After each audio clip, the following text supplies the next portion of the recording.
ये एक light house है ये वाला, ठीक है। लाइट हाउस के सेम साइड, क्वेश्चन में बोल रखा है ships are on same side, तो मैंने लाइट हाउस के दोनों तरफ लेफ्ट हैंड साइड में शिप्स मान रखी है। कोई पर्सन यहाँ पे ऊपर बैठा हुआ है यहाँ पे, और दोनों शिप को ऑब्जर्व कर रहा है। जब ऊपर से नीचे ऑब्जर्व कर रहा है तो डिप्रेशन एंगल बनेगा। सीधा हॉरिजॉन्टल लेवल ये जाएगा आपका ये हॉरिजॉन्टल लेवल जा रहा है, तो फिगर क्या बनेगा? पहली बात, लाइट हाउस की हाइट दे रखी 75 मीटर। एंगल्स की बात होगी, ये उसका हॉरिजॉन्टल लेवल आ गया। अब इस शिप को देखने के लिए 30 डिग्री का डिप्रेशन एंगल, और इस शिप को देखने के लिए 45 डिग्री।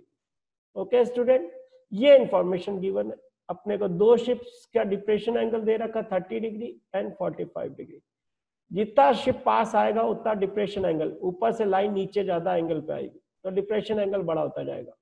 तो यहां से अपने को दोनों शिप की बीच की डिस्टेंस निकालनी। तो मान लेते हैं दोनों शिप के बीच की डिस्टेंस x और रिमेनिंग डिस्टेंस y मीटर। तो बेटा ये एनिमेशन के थ्रू मैंने बताया। अब इसका बोर्ड पे सोल्यूशन ले लेते हैं। ओके, बोर्ड पे सोल्यूशन वापस देख लेते हैं एक बार, वापस एक्सप्लेन हो जाएगा। हेलो स्टूडेंट, अभी आपने एनिमेशन के थ्रू देखा, अब इसका सोल्यूशन ले लेते हैं बोर्ड पे। अपने पास क्या था क्वेश्चन के हिसाब से? एक लाइट हाउस जिसकी हाइट गिवन थी 75 मीटर, इसकी हाइट 75 मीटर थी, and two ships which are on the same side of the lighthouse. ये आपको गिवन था क्वेश्चन में।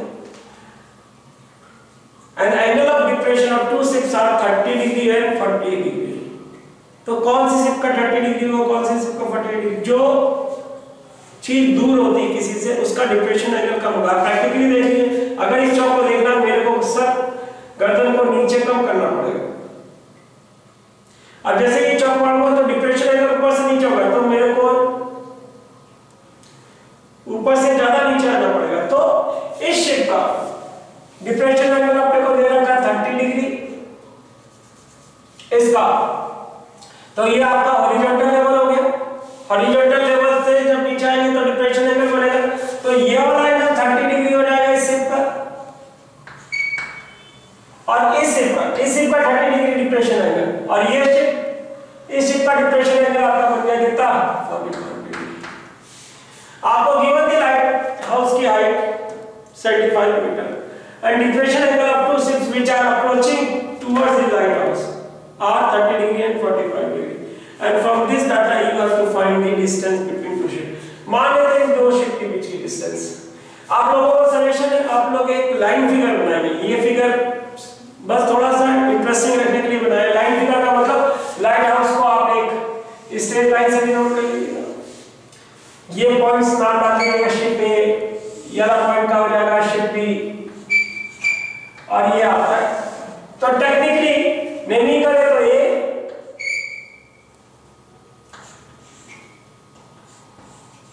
बी सी डी, आपको ये लाइन फिगर लेना, ठीक है। अब अगर ये डिप्रेशन, ये अल्टरनेट इंडिकेट, क्योंकि हॉरिजॉन्टल लेवल जमीन के पैरेलल मान के चलते, तो z एंगल से ये 30 डिग्री है, तो ये अलग ही एंगल z एंगल से 30 डिग्री है। अब ये एंगल 40 है तो 45 है, तो z एंगल से ये भी एंगल कितना हो जाएगा? 45। ओके, तो गिवन थी अपने को height of light house, CD height हो गई 75 मीटर गिवन थी। आपको निकालना डिस्टेंस बिटवीन टू शिप, मतलब ए और बी के बीच की दूरी निकालनी है। बी यहां ले लेते हैं,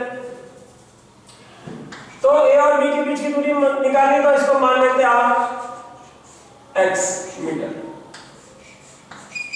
और रिमेनिंग डिस्टेंस अब जो BC है उसको अपन मान लेंगे क्या? y। ये आपका सिंपल हो जाएगा।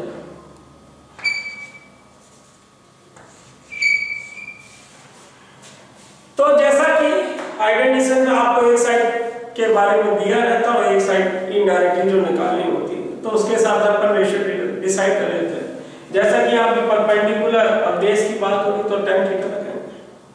हमारे पास दो ट्रायंगल है, ये डिप्रेशन एंगल ऊपर दिखाना जरूरी है, नहीं तो टीचर नंबर काट लेंगे। 30 है तो फिर z एंगल से ये नीचे 30 आया, 45 है तो z एंगल से ये 45 आया। तो अपने पास दो राइट एंगल ट्रायंगल आ गए, ट्रायंगल ACD और BCD। तो अपने को यहां से डिस्टेंस बिटवीन टू शिप निकालनी है, तो मैंने मानी डिस्टेंस बिटवीन टू शिप भी x metre. Late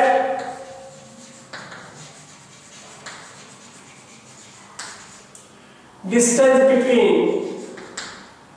two ship be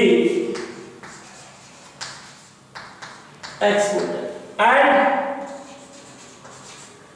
BC is equal to y meter। और मैंने BC को माना था। आप चाहे तो थ्योरी में लिख देना, एंगल दिस यहाँ पे नंबर डाल देना, x डाल देना, x DA real angle BAC के बराबर है z एंगल। पर क्योंकि ज्योमेट्री में ले नहीं रहे तो ये अंडरस्टूड है, लिख लेना अल्टरनेटिव रियल एंगल के कारण ये इक्वल है। अब हमारे पास दो राइट एंगल ट्रायंगल ACD और BC दोनों में tan थीटा लगाएंगे क्योंकि परपेंडिकुलर बेस की बात हो रही है। In right triangle ACD tan theta is equal to, इसमें परपेंडिकुलर CD tan थीटा होता है P upon B, that is CD upon base, इसका क्या हो जाएगा AC, that is tan theta is equal to CD की वैल्यू, इस case में थीटा अपने को गिवन है, थीटा कितना गिवन है 30 डिग्री, CD अपना हो गया कितना 75 मीटर गिवन है अपने को, और AC पूरा x प्लस y,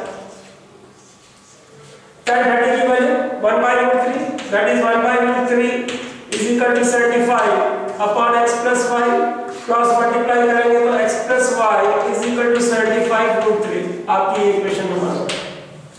सिमिलरली जैसा याद किया उस ट्रायंगल में, इस ट्रायंगल में triangle BCD, similarly in right triangle BCD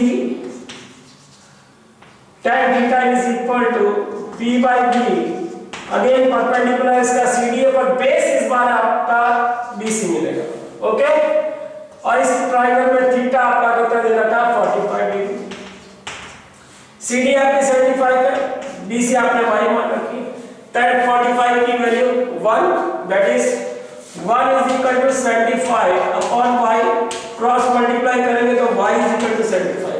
ये इक्वेशन नंबर 2 हमें निकालना है, x निकालना, तो सब्स्टिट्यूशन टेक्निक से इक्वेशन 2 की वैल्यू 1 में यूज कर लें, तो using equation 2 in 1, using equation 2 in equation 1, तो y की वैल्यू यहां रखेंगे तो ये बन जाएगा x plus 75 is equal to 75√3, x निकालना 75 साइड चेंज करेंगे तो साइड चेंज हो जाएगा x is equal to 75√3 minus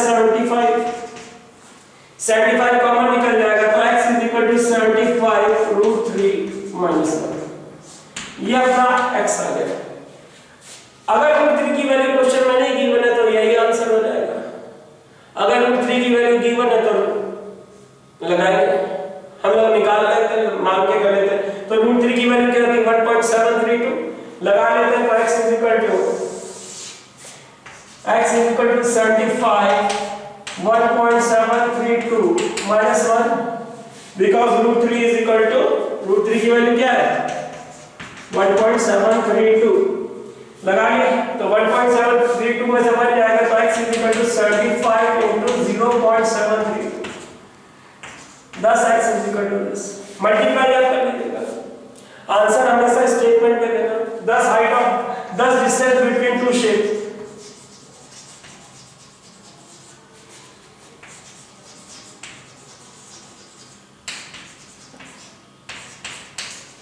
answer हमेशा स्टेटमेंट में दीजिए और यूनिट लगाना मत भूलिए, जो भी आएगा मल्टीप्लाई करके लिख दीजिएगा।